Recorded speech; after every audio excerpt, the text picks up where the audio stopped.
Hey, what's up guys? Rideshare guy here, and today I've got a fun topic for you. We're going to talk a little bit about how to drive for Lyft and Uber at the same time, right? So if you guys have been following me for any amount of time, hopefully you've realized by now that I'm a big fan of increasing your earnings by working for multiple services, right? Really leveraging other different multiple platforms, right? So that you can benefit your bottom line. Now, why would you want to do this? So why would you want to drive for Lyft and Uber at the same time? So from a business perspective, it makes a lot of sense, right? You always, as a good business owner, you always want to diversify, right? You don't want to rely on one source of income because if something happens to that source of income, you don't make any money, right? So from a business perspective, it always makes sense to have another potential or another ongoing source of revenue, right? And so that's one of the reasons why I tell everyone sign up with Uber or sign up with Lyft and then sign up with Uber. Or if you're already signed up with Uber, go sign up with Lyft. So basically, by signing up for both, you should be able to make more also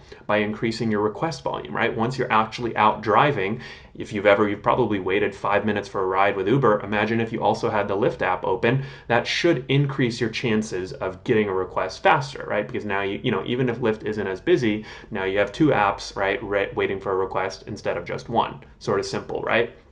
The other time, especially now, that's very relevant with Uber and Lyft offering a lot of guarantees and promotions in multiple cities, especially the big ones, is that you can really leverage one over the other, compare different offers, right? If you're getting a $25 an hour guarantee from Uber, but Lyft is offering you $25 an hour, which one would you do? I'd probably pick Lyft because I like Lyft better, and also because you could potentially get tips on Lyft, right? So maybe you have a better chance of getting that $25 an hour and out earning that, right? So there's lots of different situations that can come up where you can really leverage one over the other. So if you trust me, definitely just do it. The second reason though, which a lot of people I think don't think about, is as a backup plan, right? Let's say you're killing it on Uber, right? You're doing a great job on Uber, making tons of money. One day though, the Uber app goes out. Can't make any money. You got bills to pay. What are you going to do, right? You're going to go sign up for Lyft at that point?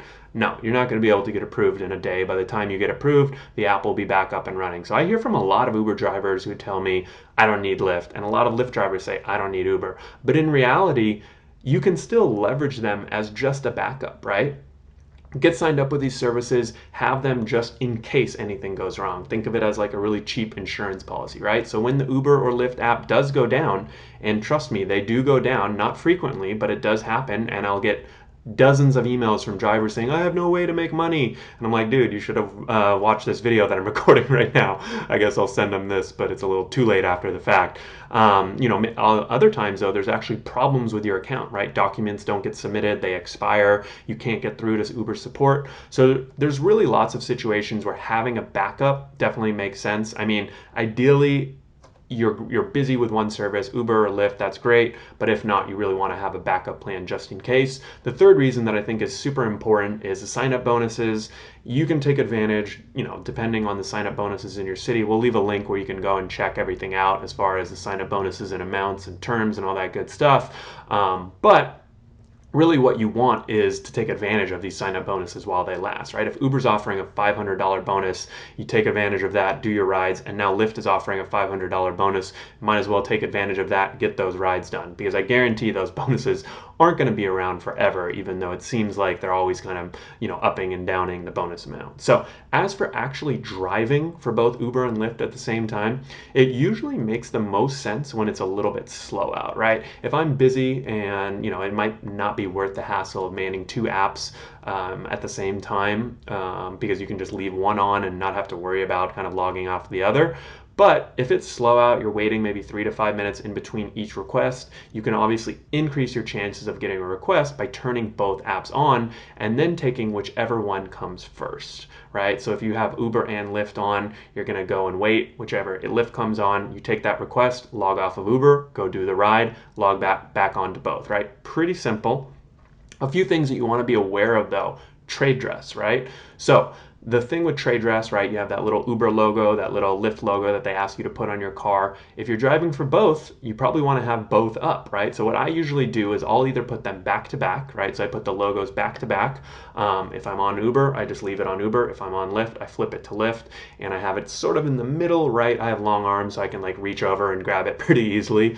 Other people, though, will put up both stickers, and I really don't think that's a big deal. The companies can basically not say anything to that, right? They can actually, they don't really have a say as far as, what you can be doing. So, that's something to keep in mind. You can basically go up, do both. You can have both trade dresses up.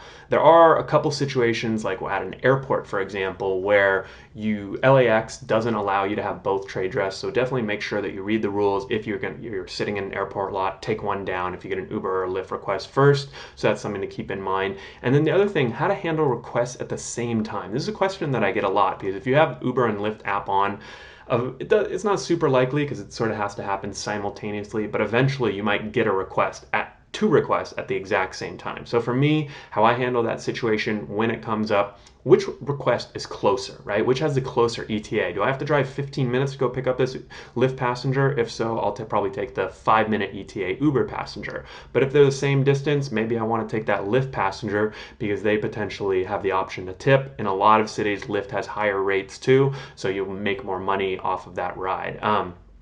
If the Lyft request comes in first, and then you accept it, and then an Uber request comes in quickly and you don't have time to log off the Uber app, you can actually just ignore that Uber request now, because Uber has a new acceptance rate policy where they don't care about your acceptance rate as long as you're not on guarantees or anything like that. So that's a good tip for you to understand.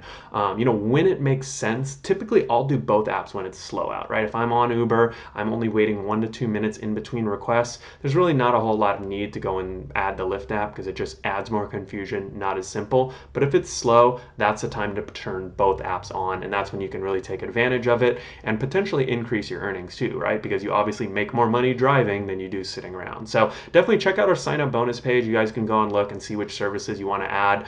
There's even some delivery ones on there that I know a lot of rideshare drivers are starting to add. We'll have more videos about that in the future. And obviously, this whole video is about really increasing your earnings. You guys know I'm a big fan of working smarter, not harder, doing things like the Uber and Lyft together right at the same time. And we all watch the money coming in, right? How much money we're making. But I actually want to give a shout out and say thanks to the QuickBooks Self-Employed app for sponsoring this video, because it helps you also track the money going out too, right? As an independent contractor and a business owner, right? It's your responsibility to log all that mileage, log all your expenses, and QBC will do all that for you within just one app. So when it comes around tax time, you guys will be a lot less stressed. You'll save some money, pay less in taxes. I think that's something we all want. So hopefully this video answered any questions you might have. Thank you for watching. If you have anything for me, feel free to leave a comment below. Definitely like the video. Feel free to subscribe. And other than that, look forward to hearing from you guys. All right, take care. Bye-bye.